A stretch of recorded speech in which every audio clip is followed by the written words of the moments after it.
Hey, welcome back to Milton Daily Homes. Chuck here. We get a list of 14 properties. Before we get to that, we're doing a buyer class exactly 7 days from today. So it's next Wednesday at 7 p.m. If you want to sign up, you can just sign up just over there. We're going to talk about how to get free money from the government to buy your house up to $10,000 or more using a unique little trick.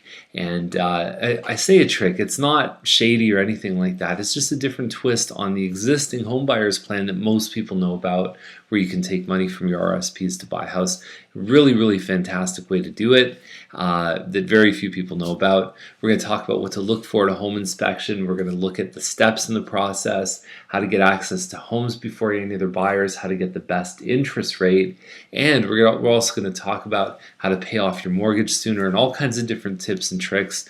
About 2 hours, great investment of time. So definitely sign up just over there. There's no cost to attend, but we want you to bring a generous food bank donation because there's about 375,000 people in Ontario alone that need the food bank, and so we'd much rather do that than charge any admission. So just sign up over there. And so let's get to today's list. We start off with 2 at the Bristol on Main, 1380 Main Street, number 104. Probably takes a little bit of a hit for being on the first floor. Some people have certain perceived security thoughts about that. I think we don't live in the hood. I've talked about that many times. I don't know if these are lights or if they're speakers for a surround sound, but I think it has a nice modern feel to it. Great starter place. Maintenance fees are $180. You got a gym included with this. You've got a party room, and overall, I think these guys have done a good job. I think they priced it very competitively. We've got this one here at Unit 207 for $289. 1 bedroom plus den is usually, I would say you could get a 2 bedroom for about $290. If you're looking for a little while, you probably find it. They don't come out every day, but they've done some upgrades around here, around the mirror, some extra stuff in here, the built-in office in the den, and so that might add a bit of value to here. So it's not a true 289 with nothing. It's a 289 with a bunch of features. I'd still hold out for the 2 bedroom if you're getting anywhere near the 300 mark. I think for resale value, it's a lot better off. So Farmstead is $398. It probably backs onto this communal area, and you have to look. I don't live here, I can't say for sure, but are there a lot of kids horsing around at all times of the day? Do you have the privacy that you're looking at? That's important to you? I don't know. That's something you have to figure out. And I would say just go there after school and see what's going on. That's basically a living room. You don't get a lot of space in here. There's a bit of an area over here, and then you've got a kitchen with a breakfast. You're going to see some of today's homes aren't quite as open concept. And actually, I mean, buyers are very funny. A lot of them do like the open concept, but there's some people that do not like the fact that I'm cooking and everyone can smell my food, and I'm talking, I'm trying to do all this stuff when I'm cooking. They like a little more separation. So there's a little nook upstairs, plus you got 3 bedrooms. And not my favorite floor plan. Don't like the fact that there's a small maintenance fee attached to these. I think you can find better deals elsewhere. They do tend to sell pretty well though. So Hobbs Crescent, $439. It's a townhouse, and we know it's more than 2,000 square feet. It's got a finished basement, backs onto some green space. And the street itself, Hobbs, can have, on the weekends when there's a lot of cars parking there, it can be a little bit crowded, but you also don't really go on Hobbs unless you live there or you're visiting someone, so that it's generally pretty good for kids. That I don't know enough about the home. It says it's living dining is hardwood floors plus the breakfast. It'd be one of those things where you definitely want to check it out. But that finished basement, we're going to talk about this later in the episode, but there's value adjustments that we make to say, hey, is it in the right zone? It's really going to depend on the size and how it shows. We've seen Mattamy 1,700 square foot homes with no finished basement and really no lot premium backing onto anything that have been selling up in like the 430, 440 range. So I don't think they're that far off if you look at it through a certain lens. I find the townhouses and semis in about the 400 to 470 range. They're surprising. I'm surprised at what people would spend there. And I've used the advice here is that you might as well go get a detached if you're looking around 450 versus a townhouse. But that's not entirely an apples and apples comparison. So Newell Street is 459. I think it's got a nice curb appeal. They might have built this out by the front door. It doesn't look like builder stuff. And then you've got a living dining in the front, kitchen and family in the back. And these guys have also done, I don't know if these are movable panels, but I think they look really nice. They still allow for the visuals of seeing what's going on in the other room, but it's not quite as open, and the sound changes and all the other stuff. They got those green apples, which we always recommend as a little listing tool. And I like this one. It's only showing the main floor here. Looks like it's partly finished, although the only measurement we can see is the laundry room in the finished basement. But a finished laundry room is even okay too, especially if you've got some built-in shelving there. Generally a very positive thing. So Megan Way is a Shady Glen, 1820 square feet. Nice floors, nice upgrades. You get a fireplace, which the adjustment on a fireplace is generally pretty minimal. It's about $1,000 or $2,000 that we make the price adjustment. Under cabinet lighting, you've got nice flooring. There's your finished basement at $499. These guys might have a shot. 1820 square feet. The complaint on this one is the master bedroom tends to have not a lot of closet space, although there's a neat workaround where you bust the wall right behind the door and it's all open attic space. So you can finish that and actually get a walk-in closet. I had a client that did that. So Renee, Andrew, kudos for doing that. This one looks like a good one. It could go either way. The detached ones are kind of funny in how they're selling. Usually $460 or $470 is the basic for this model if it's done reasonably well. Adding the finished basement, some of the landscaping, all the little finishes and so on, puts them in that range. So Carbert or Carber, $509, and it is a detached home. It's about, I would say, 1930 something. It's in the description. It's a nice kitchen with an island, nice appliances, glass shower, upgraded laundry. I think they would have been better off being under the 500 mark. I think they would have improved their traffic there, but it is a nice looking home.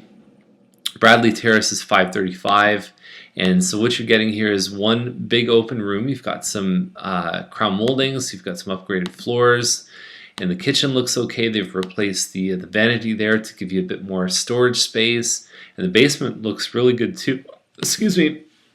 And there's your master bedroom. It's a great looking home, 110-foot lot, which rivals a lot of the old Milton stuff. This builder, Sundial, built this area.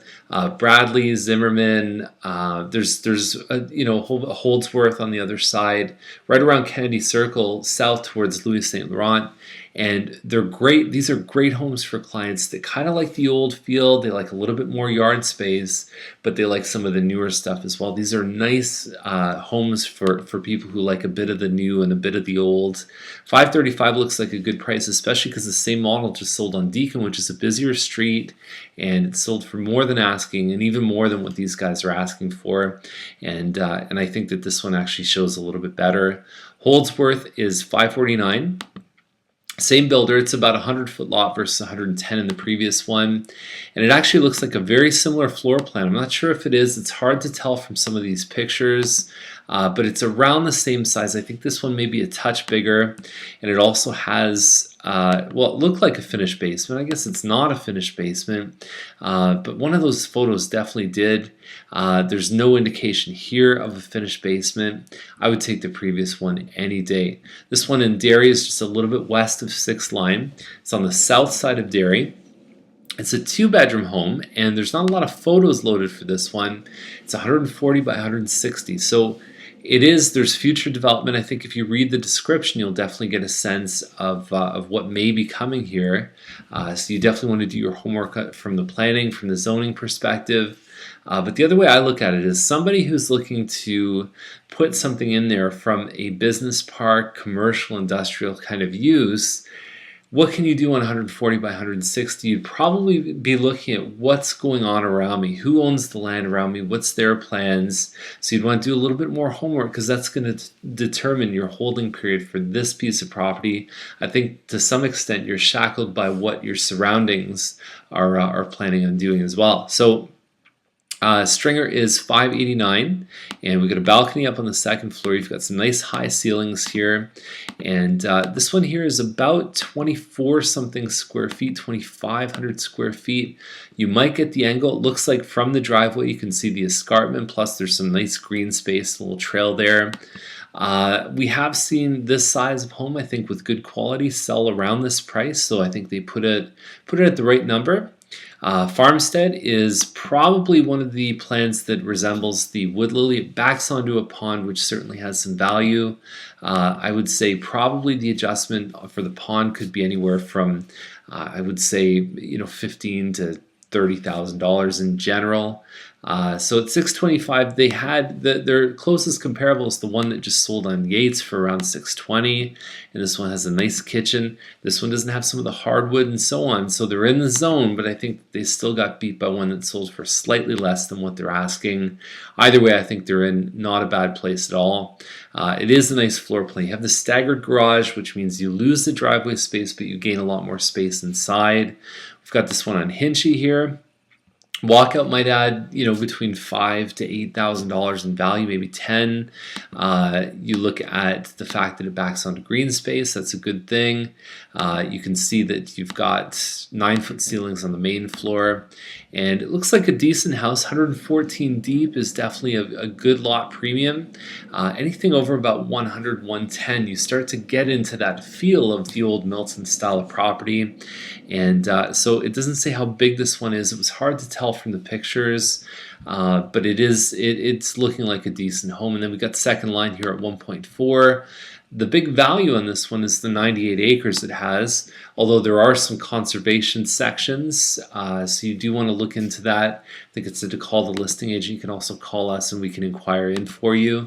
But you've got some outbuildings here. You've got a home that doesn't necessarily look modern, and I don't know if the target audience is necessarily looking for fancy Jenn-Air appliances and granite counters and all the rest of it. It doesn't have a size here, so I'm not sure how big it is. So really, homes like this, once you get past $1 million, you've got a history behind them. You've got different value pieces, like for example the outbuildings. Generally, you don't get what you pay for them, so it's good that the buyer can pick those up for less. The seller takes a bit of a hit on the value for them. So yeah, I would say this one is a tricky one to value without actually getting out and seeing it. But if you're looking for 100 acres and a pretty decent looking house with looks like a double garage, 4 bedrooms, might be something for you to consider. It seems a little bit high to me, but it's really something where I don't have all the pieces to really determine the value just by looking at the listing. So join us for the buyer class. Meet us at Starbucks. Reach out to us. We'd love to help you, even to get customized updates of homes for only what you're looking for. For example, you might only be looking for condos or rural properties or only 4-bedroom homes, only detached. We can set all that stuff up and do it much more customized than daily homes, and then you get notified right away when something pops up. So if you're interested, just send me an email, give me a call. Okay, I'll talk to you tomorrow with more Milton Daily Homes.